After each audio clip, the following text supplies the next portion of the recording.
दस्तक।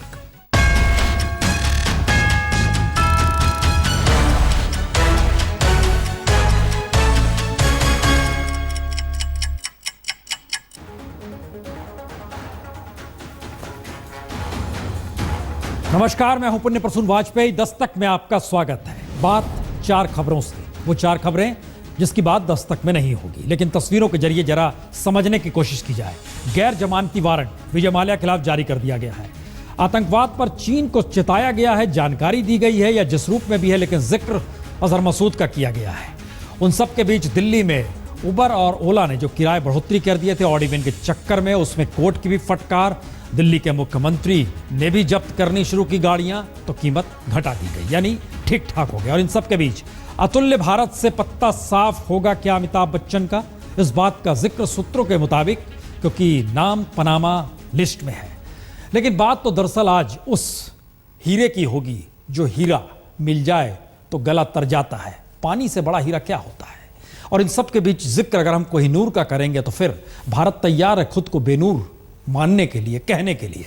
तो आइए जरा इस बेनूरमानियत के बीच ये समझने की कोशिश की जाए कि दरअसल इस दौर में असल नूर तो सोशल मीडिया हो गया है, असल नूर तो अपना चेहरा हो गया है, असल बात तो अपने विचारों को किसी भी रूप में, कहीं ट्वीट के जरिए, कहीं सोशल मीडिया, फेसबुक के जरिए, और इन सब के बीच सेल्फी तो कमाल की चीज है। किसी भी हाथ में पकड़ा दीजिए, चाहे वो देश के प्रधानमंत्री हो या फिर कोई मंत्री हो या फिर सड़क पर चलता बूझता हुआ आदमी, साथ में सेल्फी होकर खड़े खिंचाता है और उसके बाद मुस्कुराता हुआ चल जाता है। लेकिन इन सब के बीच किसे पता है त्रासदी के बीच सेल्फी का मतलब होता क्या है? वो सच जरा देखने की कोशिश की जाए।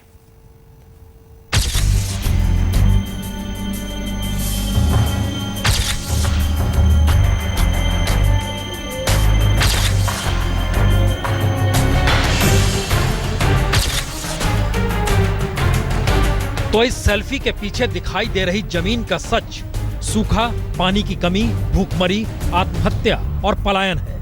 फसल न होने से किसान परेशान, तो आमदनी का कोई जरिया न होने से लोग पलायन कर रहे हैं। जो रुक रहे हैं उन्हें आस है सरकारी राहत पहुंचेगी। जो कर्ज लेकर ना चुका पाने के हालातों से जूझ रहे हैं वो आत्महत्या करने पर विवश है।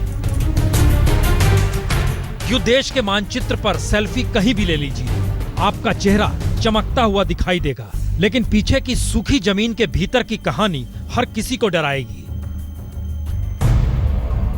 क्योंकि जमीन लातुर की हो या बीड़ की, या फिर समूचे मराठवाड़ा या विदर्भ की, या फिर तेलंगाना की जमीन हो या बुंदेलखंड की, जमीन सौराष्ट्र की हो या बस्तर की, जमीन संथाल परगना की हो या पूर्वी उड़ीसा की, जमीन बेल्लारी की हो या मैसूर की, हर जमीन का सच यही, कभी वहां हरियाली थी, किसान थे, काम था, पेट भर भोजन था, बच्चों की किलकारी थी, बुजुर्गों के लिए छांव थी, लेकिन तब सेल्फी नहीं थी। युग सेल्फी का आया तो हर जमीन वीरान है। देश में कुल खेती की जमीन 157 मिलियन हेक्टेयर में से 96 मिलियन हेक्टेयर जमीन आज के दौर में वीरान है। और इस जमीन पर टिके 11 करोड़ परिवार के पास कोई काम नहीं, खेती ठप है, पानी है नहीं, गर्म हवा गला सुखा रही है और खेती की 25 मिलियन हेक्टेयर जमीन से पलायन हो रहा है। शहरों की दिशा में हर कदम बढ़ रहे हैं। शहरों में तापमान और ज्यादा है, पानी का संकट वहां और ज्यादा है और संयुक्त राष्ट्र भारत को लगातार चिता रहा है। अभी तो 32 करोड़ लोग शहरों में रहते हैं। रफ्तार इसी तरीके की रही, यानी पलायन की, तो 2050 में शहर की आबादी 84 करोड़ पार कर जाएगी। और अभी दुनिया की तुलना में शहरी सभ्यता को पानी 1/4 से भी कम मिल पा रहा है, यानी दुनिया का औसत 6000 क्यूबिक मीटर है, तो भारत में शहरी लोग के पास औसत 1123 क्यूबिक मीटर पानी का है। यानी सेल्फी के पीछे वीरान होती जमीन का असल सच तो यही कि राहत के लिए जो मेहनत दिखाई दे रही है उससे कहीं ज्यादा रफ्तार से विनाश के हालात लगातार बनाए जा रहे हैं। यकीनन दुनिया में जहां जाइएगा आज की तारीख में पीछे खड़ी बदहाली हो, दाएं बाएं त्रासदी हो, लोगों की आंखों का दर्द हो, सेल्फी ले ली जाए। ये सोच कहां से आ गई, क्यों आ गई, किस रूप में आ गई? जैसे भी आई, लेकिन दोबारा हम आपको लिए चलते हैं लातूर, बीड़, मराठवाड़ा, विदर्भ के इलाके में। जरा समझने की कोशिश कीजिए, महाराष्ट्र के भीतर एक मंत्री महोदया अगर सेल्फी लेती है तो सवाल यह नहीं कि यह कोई चूक नहीं, सवाल दरअसल उन स्थितियों का है कि दरअसल जहां ध्यान देना चाहिए वहां ध्यान क्यों नहीं, और कहां ध्यान देना चाहिए। रिपोर्ट देखिए। 20 बरस में सब कुछ बदल गया। 20 बरस पहले बालाघाट से निकलकर लातूर होते हुए गोदावरी में मिलने वाली मंजीरा नदी में लबालब पानी था, और 20 बरस बाद यानी आज नदी में पानी एक लकीर की तरह है। 20 बरस पहले बीजेपी शिवसेना की ही सरकार थी, और 20 बरस बाद यानी आज भी बीजेपी शिवसेना की ही सरकार है। 20 बरस पहले गांव की पगडंडियों से निकले गोपीनाथ मुंडे नेता थे, और 20 बरस बाद मैनेजमेंट की पढ़ाई कर राजनीति में कूदी पंकजा मुंडे है। यानी राजनीति में एक पीढ़ी भी पूरी तरीके से खप नहीं पाई कि नदी सूख गई, लेकिन सूखी नदी में पानी का होना ही चेहरे पर कुछ ऐसी चमक बिखेर देती है कि सेल्फी जीवनदायिनी लगती है। तो सेल्फी में चमकते चेहरे के पीछे नदी और नदी की सूखी जमीन का सच है यही कि अब उससे सूखे गलों को तर भी नहीं किया जा सकता, और उसकी सबसे बड़ी वजह यही हो चली है क्योंकि पूरे देश में अरहर की सबसे बड़ी मंडी लातूर में है, जो पानी की कमी की वजह से ठप हो चली है। लातूर में 11 चीनी मिलें हैं जो लगभग बंद है, 121 दाल की मिलें हैं जिनमें से ज्यादातर बंद है। लातूर मराठवाड़ा का एजुकेशन हब है, लेकिन पानी की कमी की वजह से पढ़ाई लिखाई ठप है, और किसानों का हाल तो यह कि रोज किसान की खुदकुशी की खबर आ जाती है। कहीं होता महीने में 1-2 बार सोना पड़ता था बिन भूखे, बगैर खाए। बगैर खाए। लेकिन सवाल सूखा नहीं, सूखे की वजह का है। सिंचाई की व्यवस्था है नहीं। सबसे ज्यादा पानी सोखने वाली फसल गन्ना कपास की भरमार है। गन्ने और कपास की फसल के लिए 3000 मिलीमीटर पानी चाहिए, जबकि धान अरहर की फसल के लिए 1900 मिलीमीटर पानी चाहिए, और इन सब के बीच शुगर मिलों को 5000 मिलीमीटर से ज्यादा पानी चाहिए। जितना पानी दर्जन भर शुगर फैक्ट्रियों को जाता है, उनसे 60% खेती की सिंचाई हो सकती है।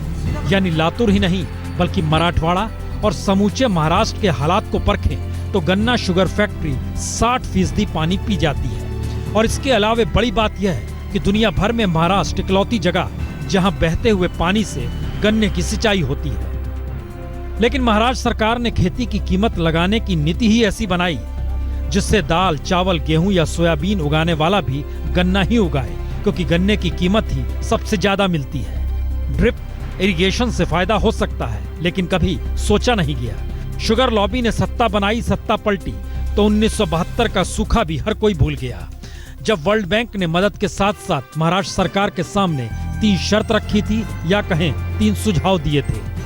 पहला, वाटर हार्वेस्टिंग कीजिए। दूसरा, गन्ने की खेती कम कीजिए, और तीसरा, ट्यूबवेल का आधुनिक तरीके से इस्तेमाल कीजिए जिससे पानी बचे।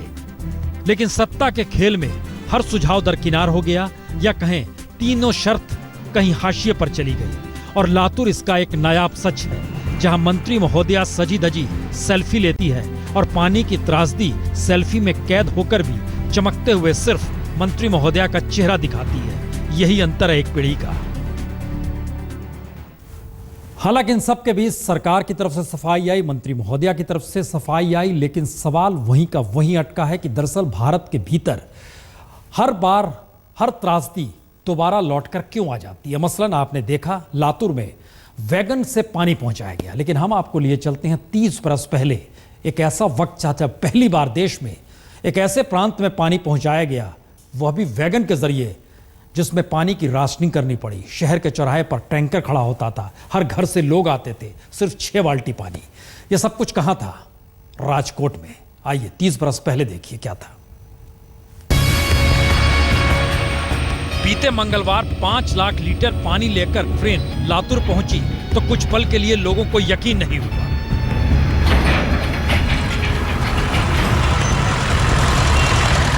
लेकिन जरा कल्पना कीजिए, 30 बरस पहले ऐसे ही एक ट्रेन 3,70,000 लीटर पानी लेकर राजकोट पहुंची थी। उस वक्त तो लोगों की आंखें फटी की फटी रह गई थी, क्योंकि किसी को यकीन नहीं था कि सूखे को मात देने के लिए ट्रेन से भी पानी आ सकता है। जी, 80 के दशक में गुजरात के कई इलाकों में हर बरस सूखा पड़ रहा था, 1986 में राजकोट में ऐसा भयंकर सूखा पड़ा कि सारे जल स्रोत सूख गए। उस वक्त राजकोट के मेयर वजूभाई वाला, जो अब कर्नाटक के राज्यपाल हैं, उन्होंने उस वक्त के मुख्यमंत्री अमर सिंह चौधरी से गुजारिश की कि कुछ करें वरना लोग शहर छोड़ देंगे। हालांकि दूसरे विश्व युद्ध के वक्त पानी के जहाज के जरिए जामनगर पानी लाया गया था, लेकिन राजकोट के मामले में यह मुमकिन नहीं था क्योंकि राजकोट बंदरगाह से दूर है और उस वक्त सौराष्ट्र में कोई पाइपलाइन नेटवर्क भी नहीं था। सड़क के जरिए पानी लाने में टैंकर्स का संकट था क्योंकि पानी की मांग बहुत ज्यादा थी। ऐसे में रेलगाड़ी से पानी लाना तय किया गया। 2 महीने की तैयारी हुई और आखिरकार अमरेली के धातरवाड़ी डैम और गांधीनगर से रेलवे वैगन में पानी भरकर लाया गया। पहली रेलगाड़ी 2 मई 1986 को राजकोट पहुंची।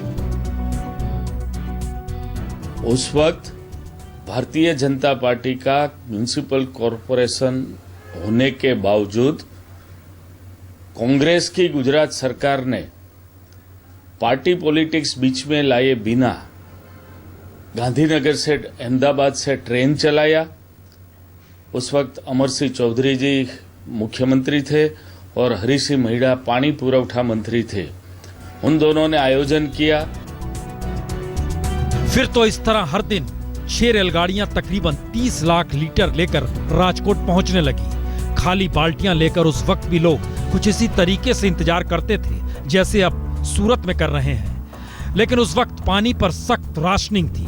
पानी भरे टैंकर शहर के मुख्य जगहों पर खड़े हो जाते और लोग लाइन लगा लेते। हर घर को सिर्फ 6 बाल्टी पानी भरने की ही इजाजत थी। 6 हफ्ते इसी तरीके से पानी भरी ट्रेनों ने राजकोट की प्यास बुझाई। सोचने के बाद गवर्नमेंट ने ये तय किया कि हम रेलवे से रिक्वेस्ट करके जो ऑयल टैंकर हैं उसको सोडा ऐश से पूरा धो के स्वच्छ करके उसके रेक बना ले, और उसी तरह हमने इनके रेक बना लिए। तो उसमें से 5 रेक बने। 3 रेक गांधीनगर राजकोट के बीच चलने वाले थे और 2 राजूला के धातरवड़ी डैम से चलने वाले थे। और फिर जून के बीच ईश्वर भी पिघल गया। अचानक प्री मानसून बारिश ने जल संकट को खत्म कर दिया। रेलगाड़ियां लौट गई, लेकिन राजकोट पहुंची पहली ट्रेन ने पूरे देश के सूखा प्रभावित इलाकों को रास्ता दिखा दिया।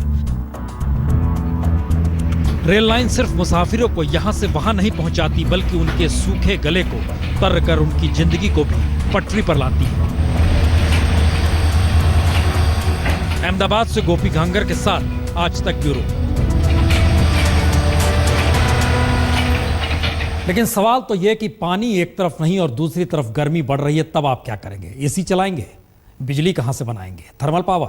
वहां भी पानी कम हो जाएगा, तब क्या करेंगे? डैम सूख जाएंगे, तब क्या करेंगे? चलिए छोड़िए, जिन जिन जगहों पर जाना चाहते हैं, अगर वहां पर भी गर्मी पड़ने लगे तो फिर क्या होगा? हालात कुछ वैसे ही हैं। रिपोर्ट देखिए। सूरज की गर्मी से जलते हुए तन को मिल जाए सरोवर की छाया।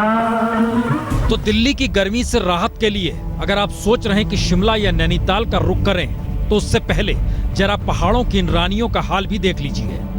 क्योंकि अंग्रेजों ने जिस शिमला को अपनी गर्मियों की राजधानी घोषित किया था, वहां इन दिनों पानी का भयंकर संकट है। और नैनीताल का हाल यह है कि नैनी झील में ही जलस्तर ऐतिहासिक रूप से कम है। लोकल आदमियों को भी पानी की इतनी प्रॉब्लम है, शिमला के किसी भी एरिया में भरपूर पानी नहीं मिल पा रहा। तो बहुत दिक्कत है पानी के। स्कूल के लिए नहाने को पानी नहीं होता है। हफ्ता 2-2 हफ्ते हो जाते हैं, पानी नहीं आता है। मई और जून के महीने में जब गर्मी पड़ती है, तब भी इस नैनी झील का स्तर इतना नीचे मैंने कभी नहीं देखा। नैनीताल में 3 दशक पहले तकरीबन 25 प्राकृतिक जल स्रोत थे, जो इस वक्त सूख चुके हैं। और इसकी वजह यह है कि नैनी झील के 11 किलोमीटर के कैचमेंट एरिया में बेतरतीब निर्माण हुआ। अब नैनीताल में जल संस्थान के 11 पंप झील के 25 मीटर नीचे से पानी निकाल रहे हैं और अब झील के लगातार गिरते जलस्तर से उनको भी खतरा पैदा हो गया है। वहीं नैनीताल में सितंबर के बाद के 4 महीनों में बारिश ही नहीं हुई, जबकि पहाड़ों में अमूमन ऐसा होता नहीं। और जबकि पिछले 3 महीनों में केवल 17 मिलीमीटर बारिश हुई। और शिमला को जिस अश्वनी खड्ड से पानी की आपूर्ति की जाती थी, उस अश्वनी खड्ड में सीवरेज ट्रीटमेंट प्लांट से गैर कानूनी ढंग से सीवरेज का पानी छोड़ दिया गया। और उसके बाद शिमला में पीलिया का प्रकोप शुरू हो गया। पीलिया की बीमारी फैली थी और जो अश्विन खड्ड से जो मेन सप्लाई है उसको फिलहाल बंद किया हुआ है, लेकिन ये सप्लाई कब खुलेगी इसका जवाब किसी के पास नहीं है। लेकिन हाल सिर्फ शिमला या नैनीताल का खराब नहीं, बल्कि मसूरी, दार्जिलिंग, डलहौजी और चैल भी गर्म हो चले हैं। तापमान बढ़ रहा है। प्रकृति की छांव तले आराम करने वाले हर इलाके में बीते 10 बरस में औसतन गर्मी के दिनों में 10 से 20 दिनों का इजाफा हुआ, तो 3 से 5 डिग्री का भी इजाफा हुआ। और अप्रैल के महीने में ऐसी गर्मी दिल्ली में तो कभी नहीं पड़ी। न्यूनतम तापमान लगातार बढ़ रहा है और बीते 6 बरस में अगर नजर डालिए तो 16 अप्रैल के तापमान को देखें तो साफ है, न्यूनतम तापमान इस बरस झटके में खासा बढ़ गया।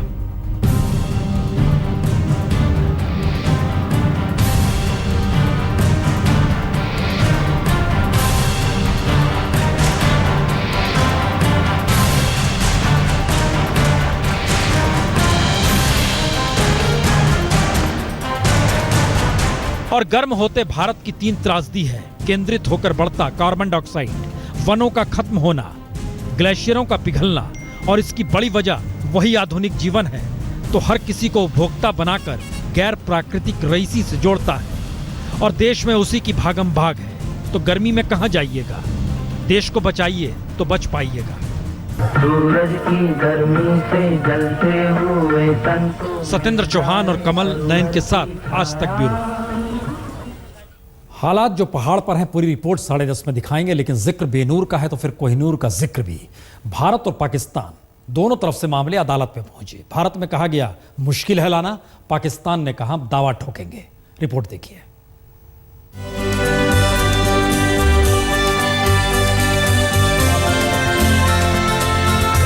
ये वही कोहिनूर है जो गोलकुंडा की खदानों से निकला तो दुनिया का सबसे बड़ा हीरा माना गया।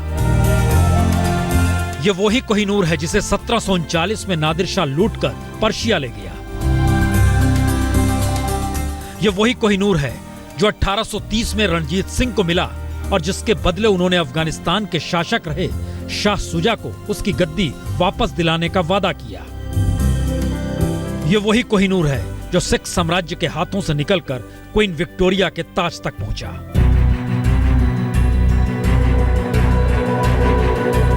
जी करीब 150,000 करोड़ की कीमत वाला यह कोहिनूर बेमिसाल है। लेकिन यह कोहिनूर है किसका?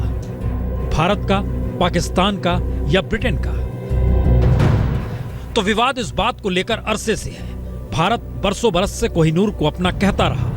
तो 1976 में पाकिस्तान के प्रधानमंत्री जुल्फिकार अली भुट्टो ने ब्रिटिश प्रधानमंत्री जिम कैलिगन से इसे पाकिस्तान को लौटाने का अनुरोध किया।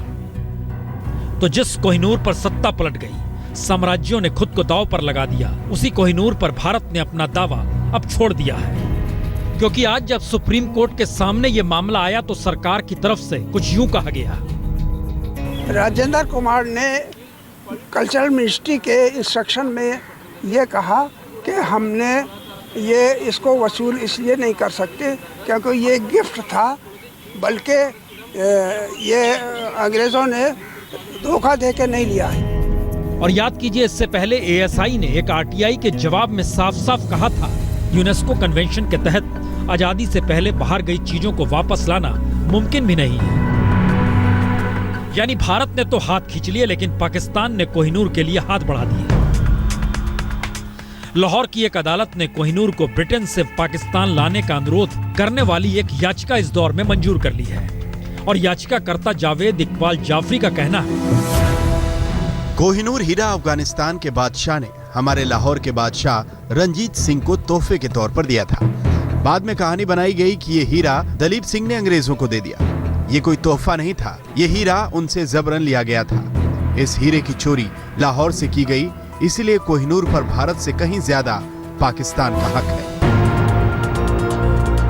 तो सच यही कि पाकिस्तान नए सिरे से कोहिनूर को वापस लाने की कोशिश करना चाहता है, और सच यही कि भारत ने कोहिनूर से अपने हाथ खींच लिए हैं। यानी कोहिनूर हमें नहीं चाहिए, और किस्मत ने साथ दिया तो भविष्य में कभी पाकिस्तान को कोहिनूर मिल सकता है। और अगर ऐसा हुआ तो क्या कोहिनूर को लेकर भी एक युद्ध दोनों देश देख लेंगे?